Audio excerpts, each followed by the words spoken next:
Bonjour à toutes et à tous.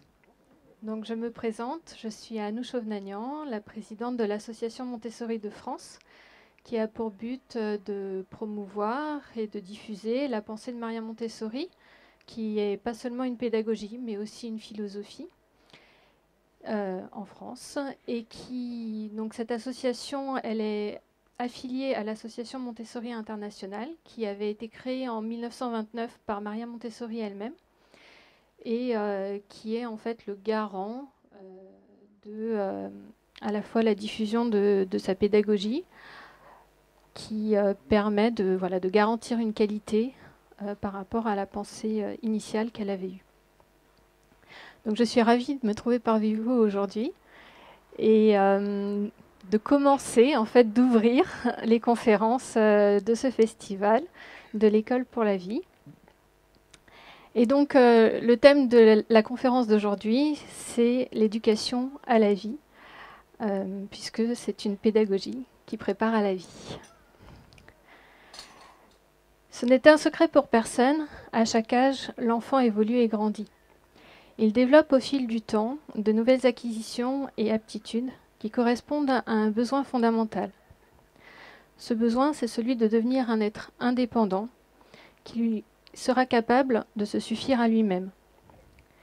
Et c'est à ce titre que l'enfant, selon les termes de William Wordsworth dans son poème L'Arc-en-Ciel, peut être qualifié de père de l'homme. C'est lui qui construit l'adulte de demain.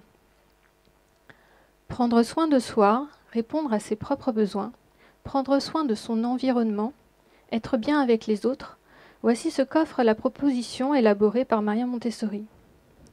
Il s'agit d'appréhender le développement de l'être humain dans toutes ses dimensions, qu'elles soient corporelles, intellectuelles, sociales et même spirituelles.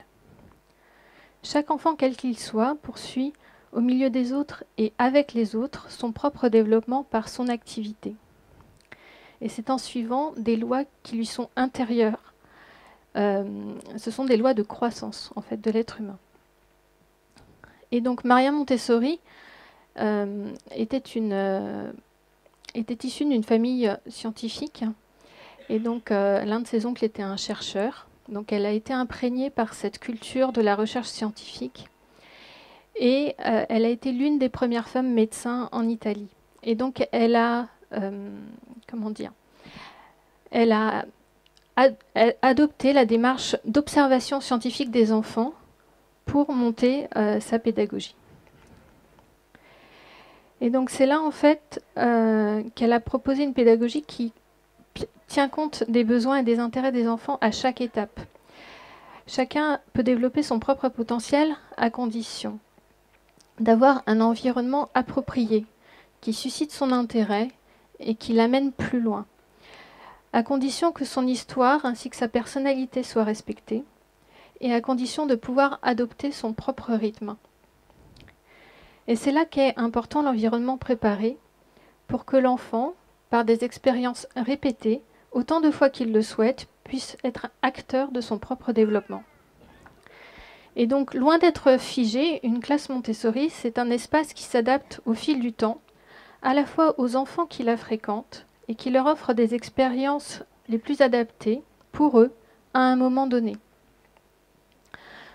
L'enfant y a la liberté de mouvement et le libre choix des activités, parmi celles qu'on peut lui proposer. C'est ce qui va permettre le développement de l'autonomie et sa responsabilisation. Mais quels sont les besoins de l'enfant ? Sont-ils statiques et universels ? Ceux qui se sont intéressés à l'enfant, qu'ils soient médecins, psychologues, psychiatres, distinguent des étapes de développement aussi bien physiques que psychiques qui s'accordent. Elles sont très proches sur les âges et sur les caractéristiques psychologiques de l'enfant.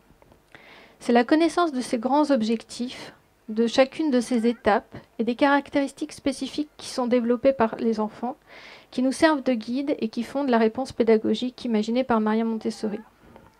Et donc nous avons une première étape qui va aller de la naissance à 6 ans, qui est celle de l'exploration sensorielle,